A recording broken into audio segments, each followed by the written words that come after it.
KPCCക്ക് പുതിയ പ്രസിഡന്റിനെ തിരഞ്ഞെടുക്കാൻ പോകുന്നു. അതിനു വേണ്ടിയിട്ടുള്ള ചർച്ചകളൊക്കെ ആരംഭിച്ചു തുടങ്ങി. അപ്പോൾ നമ്മൾ നേരത്തെ ഉണ്ടായിരുന്ന സണ്ണി ജോസഫ് മാറി പുതിയൊരാൾ വരുന്നവരും പല ആൾക്കാരുടെയും പേര് നമ്മൾ എടുത്ത് കാണിക്കപ്പെടുന്നുണ്ട്, പലരും ചർച്ച ചെയ്യുന്നുണ്ട്. കൊടിക്കുന്നിൽ സുരേഷ്, ജോസഫ് വാഴക്കൻ, ഇങ്ങനെയുള്ള മുതിർന്ന നേതാക്കളുടെ പേര് കേൾക്കുന്നു. ഇത് കൂടാതെ ഇനി ഒരു ഘട്ടത്തിൽ യുവ നേതാക്കൾ ആരെങ്കിലും വരുമോ എന്നുള്ള ഒരു ചർച്ചയും കൂടി വരുന്നുണ്ട്. അതിൽ വരുന്നത് ഷാഫി പറമ്പിലുണ്ട്, പിന്നെ മൂവാറ്റുപുഴ MLA മാത്യു കുഴൽനാടനുണ്ട്, പിന്നെ ഹൈബി ഈഡൻ, ഇത്ര ഉള്ള ആൾക്കാരൊക്കെ പരിഗണിക്കുമെന്നുള്ളൊരു ചർച്ച ഇങ്ങനെ പൊതുവെ വരുന്നുണ്ട്. അപ്പൊ ഇതിനകത്ത് നേരത്തെ KPCC അല്ലെങ്കിൽ ഹൈക്കമാൻഡ് എടുത്തൊരു തീരുമാനം എന്ന് വെച്ചാൽ ഒരു പദവി വഹിക്കുന്ന ആൾക്കാരെ, അതായത് ഇപ്പം MP സ്ഥാനത്തുള്ളവരെ MLA ആയിട്ട് ഇനി ഇപ്പൊ ഇലക്ഷന് മത്സരിക്കേണ്ട എന്നുള്ള ഒരു ഉറച്ച തീരുമാനിച്ചു. അതേപോലെ ഇപ്പൊ MP അങ്ങനെയുള്ള ഇതിലൊക്കെ സ്ഥാനത്തൊക്കെ ഇരിക്കുന്നവർ KPCC പ്രസിഡന്റ് ആവണ്ട എന്നുള്ളൊരു തീരുമാനം എടുക്കുമെന്നാണ് പലരുടെയും അങ്ങനെ ഒരു ആഗ്രഹമുണ്ട്. ഇനിയിപ്പോൾ അഥവാ അതല്ല, ഈ മുതിർന്ന നേതാക്കളെ ഒഴിവാക്കി യുവ നേതാക്കളെ വരുവാണെങ്കിൽ, ഇപ്പൊ ഷാഫി പറമ്പിൽ ഇവരെ പറഞ്ഞ പോലെ അങ്ങനെയുള്ളവരൊക്കെ ആണെങ്കിൽ ഏതായിരിക്കും കോൺഗ്രസിന് കൂടുതൽ ഗുണം ചെയ്യുക? ഈ കോൺഗ്രസിന്റെ പ്രസിഡന്റ് ആവുക എന്നുള്ളത് ഒരു ഞാണിൽമേൽ കളിയാണ്. കാരണം കോൺഗ്രസ് വിവിധ സാമൂഹ്യ വിഭാഗങ്ങളെ കൂടെ നിർത്തുന്നുണ്ട്, വിവിധ ജനവിഭാഗങ്ങൾ, ഒരു ഇൻക്ലൂസീവ് ഒരു നാച്ചുറാണ് കോൺഗ്രസിനുള്ളത്. ആരെയും വെറുപ്പിക്കാൻ പറ്റില്ല. അപ്പൊ ഇപ്പോൾ മുഖ്യമന്ത്രി ഒരു ജാതിയാണെങ്കിൽ KPCC പ്രസിഡന്റ് വേറെ ഒന്നാവുക എന്നുള്ളത് സാധാരണ നമ്മൾ ചെയ്യാറുണ്ട്. അല്ലെങ്കിൽ മറ്റേ MP മാർ, ഇപ്പൊ ഒരു ഉദാഹരണം ചോദിച്ചത്, MP മാർ KPCC പ്രസിഡന്റ് ആവണം. ഇതിനു മുമ്പുണ്ടായിരുന്ന KPCC president Sunny Joseph MLA ആയിരുന്നു. അപ്പൊ MLA മാരാവണ്ട എന്ന് തീരുമാനം ഉണ്ടോന്ന് അറിയില്ല. MLA മാരാവാന്നുണ്ടെങ്കിൽ നേരത്തെ പറഞ്ഞ പോലെ മാത്യു കുഴൽനാടനോ അല്ലെങ്കിൽ മറ്റാർക്കെങ്കിലും ഒക്കെ സാധ്യതയുണ്ട്. ഇനി MP മാരാവുകയാണെങ്കിൽ ഒരുപാട് പേർക്ക് സാധ്യതയുണ്ട്. കൊടിക്കുന്നിൽ സുരേഷിന് സാധ്യതയുണ്ട്, ഹൈബി ഈഡന് സാധ്യതയുണ്ട്, ഷാഫി പറമ്പിലിന് സാധ്യതയുണ്ട്. അപ്പൊ അങ്ങനെ ഒരു സാധ്യതയുണ്ട്. മൂന്നാമത്തെ ഒരു കാര്യം എന്ന് പറഞ്ഞു കഴിഞ്ഞാൽ യൂത്ത് വേണോ മൂത്തത് വേണോ എന്നുള്ളൊരു ചോദ്യം. അപ്പൊ അതിലാരാണ് വേണ്ടത്? ഇപ്പൊ കൊടിക്കുന്നിൽ സുരേഷിന്റെ പേരിന് ഒരു അഡ്വാൻറ്റേജ് കിട്ടുന്നതിന്റെ കാര്യം എന്താ വെച്ചാൽ, ഒന്ന് കൊടിക്കുന്നിൽ ഒരുപാട് കൊല്ലമായി MP ആണ്, പിന്നെ ഒരു ദളിതനാണ്. AICC പ്രസിഡന്റ് ഒരു ദളിതാണ്, മല്ലികാർജുൻ ഖാർഗെ. തീർച്ചയായിട്ടും KPCC പ്രസിഡന്റ് ആ ലൈനിൽ വരുന്നത് കേരളത്തിൽ ആദ്യമായിട്ടായിരിക്കും ഒരു ദളിതൻ KPCC പ്രസിഡന്റ് ആവും. അതൊരു അഡ്വാൻറ്റേജ് ആണ്. മാത്രമല്ല, കൊടിക്കുന്നിൽ സുരേഷിന് ഇനി ഡൽഹി രാഷ്ട്രീയം വേണമെന്നില്ല എന്ന് അദ്ദേഹം തീരുമാനിച്ചിട്ടുണ്ട്. ഇത്തവണ തന്നെ സീറ്റ് കിട്ടിയെങ്കിൽ അദ്ദേഹം മത്സരിച്ചേനെ. ഇനി കേരള രാഷ്ട്രീയത്തിൽ നിൽക്കാനാണ് താല്പര്യം എന്നുണ്ട്. അപ്പൊ കൊടിക്കുന്നിൽ സുരേഷിന് നല്ലൊരു ചാൻസ്. ഇനി MP മാർ വേണ്ടാന്ന് തീരുമാനിച്ചാൽ ജോസഫ് വാഴക്കനോടൊരു കണക്കുണ്ട്. കാരണം ജോസഫ് വാഴക്കന് നിയമസഭാ സീറ്റ് കൊടുക്കേണ്ടതല്ല, ഏറ്റുമാനൂർ കിട്ടേണ്ടതാണ്. ഏറ്റുമാനൂർ കിട്ടാതെ വന്നു, കാഞ്ഞിരപ്പള്ളി കിട്ടാതെ വന്നു. അങ്ങനെ വന്നപ്പോ അദ്ദേഹത്തിന് വല്ലാതെ ആശങ്കയുണ്ടായി.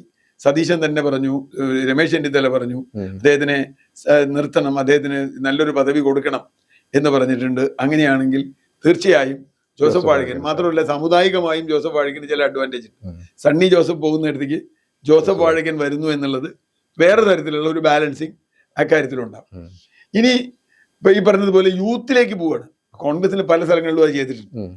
ഇപ്പൊ കേന്ദ്ര നേതൃത്വത്തിലും അങ്ങനെ വരുന്നുണ്ടെന്നാണ് ആലോചിക്കുന്നത്. ഇപ്പൊ യൂത്തിലേക്ക് പോവുകയാണെങ്കിൽ ഒരു സംശയം എന്ന് വെച്ചാൽ, ഇപ്പം സമുദായങ്ങളെ നോക്കണം, അവരെയൊക്കെ ഒപ്പം നിർത്താൻ പഠിക്കണം. പിന്നെ ഇതിലും വലിയൊരു കാര്യം എന്ന് വെച്ചാൽ കോൺഗ്രസിലെ നേതാക്കളാണ്, മുതിർന്ന നേതാക്കൾ, അവരെ ഒപ്പം നിർത്തുക എന്നുള്ളതാണ് ഏറ്റവും വലിയ. അതൊരു പ്രശ്നമാണ്. ഇപ്പൊ ഞാൻ പറയാം, ഉദാഹരണത്തിന് ഷാഫിക്കോ ഹൈബി ഈഡനോ കൊടുക്കാന്ന് നോക്കി, MP കൊടുക്കാം. രണ്ടുപേരും നല്ല ആളുകളാണ്, രണ്ടുപേരും നല്ല പ്രസന്റബിൾ ആണ്, ആളുകളായിട്ട് നല്ല ഫ്രണ്ട്ലി ആണ്, പോപ്പുലർ ആണ്, ഒക്കെ ശരിയാണ്. പക്ഷെ നേരത്തെ ചോദിച്ച ചോദ്യമുണ്ട്, ഈ പറഞ്ഞ മുഴുവൻ ആളുകളെയും എങ്ങനെ ഇവർ കൂടെ നിർത്തും? ഇപ്പോൾ സ്ഥാനമുഖികളായ ആളുകൾ മാത്രമല്ല, മുതിർന്ന ആളുകളുണ്ട്. ഈ മുതിർന്ന ആളുകളെ എങ്ങനെയാണ് കൺട്രോൾ ചെയ്യുക? സതീശനോട് അവരുടെ റിലേഷൻ എന്തായിരിക്കും?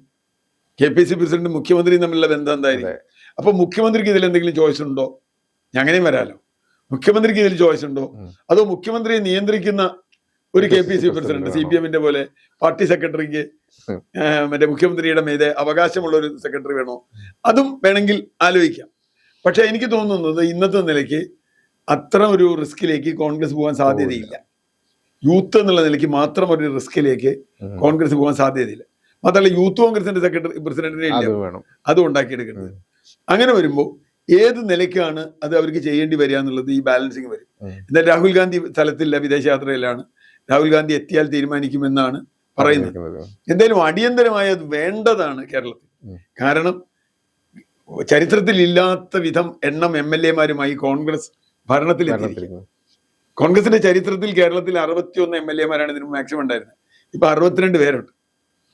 62 MLA കേരളത്തിന്റെ ചരിത്രത്തിൽ ഉണ്ടായിട്ടില്ല കോൺഗ്രസിന്. അപ്പൊ 62 MLA ജനം ജയിപ്പിച്ചു വിട്ടിട്ട് അവരിങ്ങനെ നിലാവത്ത് കോഴിയഴിച്ചു വിട്ട മാതിരി നടക്കുന്നത് അതൊരിക്കലും ജനങ്ങൾ അംഗീകരിക്കില്ല. ഇതിലൊരു കാര്യം എന്ന് വെച്ചാൽ ജനങ്ങൾ ഇപ്പൊ ഏറെ പ്രതീക്ഷയോടെയാണല്ലോ ജനങ്ങൾ സതീശൻ മുഖ്യമന്ത്രി ആവുന്നതൊക്കെ നോക്കിക്കാണുന്നത്. അപ്പോൾ സതീശന്റെ തീരുമാനങ്ങളും KPCC പ്രസിഡന്റായിട്ട് ഇപ്പൊ തന്നെ നേരത്തെ പറഞ്ഞ പോലെ KPCC പ്രസിഡന്റ് അല്ലെങ്കിൽ KPCC ഈ സതീശന്റെ തീരുമാനങ്ങളിൽ ഇടപെടുന്ന സംഭവങ്ങളൊക്കെ ഉണ്ടാകുമ്പോൾ അതിന് യോജിച്ച ഒരാള് ഒരു ധാരണയോടുകൂടി പോകുന്ന ആളായിരിക്കണമല്ലോ നമുക്ക്. തീർച്ചയായിട്ടും ഭരണവും പാർട്ടിയും പരസ്പര ധാരണയോടുകൂടി പോകണം. പരസ്പരം ഒരു ക്രിട്ടിക്കൽ എന്താ പറയാ ഫ്രണ്ട്ഷിപ്പ് ഉണ്ടാവണം. കാരണം ജനങ്ങളോട് ഒരുപക്ഷെ മറുപടി പറയേണ്ടി വരെ മുഖ്യമന്ത്രി മാത്രമല്ലല്ലോ, പാർട്ടിയല്ലേ. അപ്പൊ തീർച്ചയായിട്ടും പാർട്ടിക്ക് നിയന്ത്രണം വേണ്ട നമ്മൾ പറയുന്നില്ല. പക്ഷെ അത് രണ്ട് എക്സ്ട്രീമും ആവരുത്. ഒന്ന് VS മുഖ്യമന്ത്രി ആയിരുന്ന പോലെ, പിണറായി മുഖ്യമന്ത്രി ആയിരുന്ന പോലെ പാടില്ല. അതാണ് പ്രശ്നം. VS മുഖ്യമന്ത്രി ആയിരുന്നതിന് ഉദാഹരണം ഒരു നിയന്ത്രണവും മുഖ്യമന്ത്രിക്കില്ല, എല്ലാം പാർട്ടിക്കാണ്. പിണറായി വന്നപ്പോൾ പാർട്ടിയില്ല, മുഖ്യമന്ത്രിക്കാണ്. ഇതിൽ വേറൊരു കാര്യം കൂടി, ഇപ്പം മുതിർന്ന നേതാക്കളാകുമ്പോൾ നേരത്തെ KPCC പ്രസിഡന്റായിട്ട് K. സുധാകരൻ വന്നപ്പോഴും ഭയങ്കര പ്രതീക്ഷയായിരുന്നു. പക്ഷെ അത് അത്ര വേണ്ട രീതിയിൽ KPCC സുധാകരൻ വിജയിച്ചു എന്നുള്ള ഒരു അഭിപ്രായം ആർക്കും ഉണ്ടെന്ന് തോന്നുന്നില്ല. അപ്പോൾ വരുന്ന ആൾ എങ്ങനെയുള്ള ആളായിരിക്കണം എന്നുള്ളൊരു, അതായത് ഒരിക്കലും പരാജയമാവരുത്. അതേപോലെ മുഖ്യമന്ത്രിയെ തെരഞ്ഞെടുക്കുന്നതിലും കുറെ സമയം എടുത്തെങ്കിലും ഒരു അവസാനം VD സതീശനത്തിനൊക്കെ അതുപോലെ ഒരു കൃത്യമായ തീരുമാനത്തിൽ എത്താൻ ഒരു സമയം എടുക്കേണ്ടി വരില്ലേ ഇനി? അങ്ങനെ ഒരു ഇനിയിപ്പോ വലിയ സമയമൊന്നും എടുക്കണമെന്ന് എനിക്ക് തോന്നുന്നില്ല. കാരണം ആ ചർച്ചയൊക്കെ ഒരുപാട് കഴിഞ്ഞിരിക്കുന്നു. ഇപ്പൊ രാഹുൽ ഗാന്ധിക്കും പ്രിയങ്ക ഗാന്ധിക്കും കേരളത്തിലെ, പിന്നെ അവരാണല്ലോ ഹൈക്കമാൻഡ്, ഗാർഗയ്ക്കും കേരളത്തിന്റെ രാഷ്ട്രീയം നന്നായിട്ട് അറിയാം. അത് സ്ഥാനാർത്ഥി നിർണയവും മുഖ്യമന്ത്രി നിർണയവും കഴിഞ്ഞപ്പോൾ തന്നെ, അതിനു മുമ്പ് തന്നെ അവരിവിടെ ഉണ്ട്, വളരെ കൃത്യമായി അറിയാം കേരളത്തിലെ ഹൂ ഇസ് ഹൂ. അപ്പൊ അതിൽ ഹൈക്കമാൻഡാണ് തീരുമാനം എടുക്കുന്നതെങ്കിൽ അതിന് ഒരു സംശയവും വേണ്ട. പക്ഷെ ഒരു കാര്യം ഹൈക്കമാൻഡ് പറഞ്ഞിട്ടുണ്ട്, അതായത് DCC പ്രസിഡന്റുമാരുടെ തീരുമാനം അങ്ങനെ എടുക്കാൻ പാടില്ല, KPCC ഒറ്റയ്ക്ക് എടുക്കാൻ പാടില്ല. ജനങ്ങളുടെ അഭിപ്രായം അറിഞ്ഞ് സർവേ നടത്തി ജനങ്ങൾ താഴെ തട്ടിലുള്ള പ്രവർത്തകരുടെ അഭിപ്രായം അറിയണം. കാരണം അവരാണ് ആക്റ്റീവായിട്ട് നിൽക്കുന്ന ആൾ. ഇപ്പൊ പല സ്ഥലത്തും DCC പ്രസിഡന്റുമാര് MLA ഒരു പലരും മാറേണ്ടി വരും. എറണാകുളം അടക്കം പല സ്ഥലങ്ങളിലും DCC പ്രസിഡന്റ് മാറേണ്ടി വരും. അങ്ങനെ വരുമ്പോൾ അതെങ്ങനെ വരും? എറണാകുളം, കോട്ടയം, മലപ്പുറം ഒക്കെ പോയി അതിലൊക്കെ MLA അങ്ങനെ വരുമ്പോൾ എങ്ങനെയാണ് ഇനി അത് മുമ്പോട്ട് പോവുക? അപ്പൊ അതുകൊണ്ട് യഥാർത്ഥത്തിൽ KPCC പ്രസിഡന്റ് മാത്രമല്ല DCC പ്രസിഡന്റും KPCC. ഇപ്പൊ ഒരു ഉദാഹരണം പറയാം, KPCCക്ക് 100 അംഗങ്ങളുള്ള എക്സിക്യൂട്ടീവ് ഉണ്ടാക്കി. അപ്പൊ CPM കളിയാക്കി, ഇത് ജംബോ കമ്മിറ്റിയാണ്.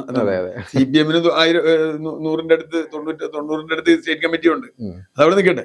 പക്ഷെ അത് ശരിയായി തന്നെ വിചാരിക്കുന്ന ആളാണ് ഞാൻ. കാരണം അവരൊക്കെ ഈ തെരഞ്ഞെടുപ്പിൽ ആക്റ്റീവ് ആവുകയും തെരഞ്ഞെടുപ്പിനെ ഗുണം ചെയ്യുകയും ചെയ്തു. നമ്മള് ജംബോ കമ്മിറ്റി എന്നുകൊണ്ട് കളിയാക്കിയിട്ട് കാര്യമില്ല. അത് അങ്ങനെയാണ് കോൺഗ്രസ്. സ്റ്റേജിൽ എങ്ങനെ ഇരിക്കും, അതൊക്കെ ആ ചോദ്യമൊക്കെ ഉണ്ട്. സ്റ്റേജിൽ ആള് താഴെ ഇരിക്കുന്നവരെക്കാൾ കൂടുതൽ സ്റ്റേജിലിരിക്കുന്ന ഇതൊക്കെ നമ്മൾ കണ്ടിട്ടുണ്ട്. പക്ഷേ ഞാൻ പറയുന്നത് അത് കോൺഗ്രസ് ആണ്. കോൺഗ്രസ് അത് ആ തർക്കവും വിതർക്കവും കോൺഗ്രസിൽ ഉണ്ടാവണം. ഇപ്പോൾ ഏകപക്ഷീയമായി രാഹുൽ ഗാന്ധിയും എനിക്ക് തോന്നുന്നില്ല കേരളത്തിൽ ഏകപക്ഷീയമായി ഒരു KPCC പ്രസിഡന്റ് തീരുമാനിക്കും. അങ്ങനെ തീരുമാനിക്കാനുള്ള സാധ്യത കുറവാണ്. അങ്ങനെ വന്നാൽ എങ്ങനെയായിരിക്കും ഇത് തമ്മിലുള്ള ബന്ധം? ആ ബന്ധം മുമ്പോട്ട് കൊണ്ടുപോകേണ്ടത് കോൺഗ്രസിനും KPCCക്കും UDF-നും മാത്രമല്ല, കേരള ജനതയുടെയും പ്രശ്നമാണ്. കാരണം ഇത് ഭരണ മര്യാദയ്ക്ക് അല്ലെങ്കിൽ 5 കൊല്ലം നമ്മളല്ലേ തയ്ക്കുന്നത്. അതുകൊണ്ട്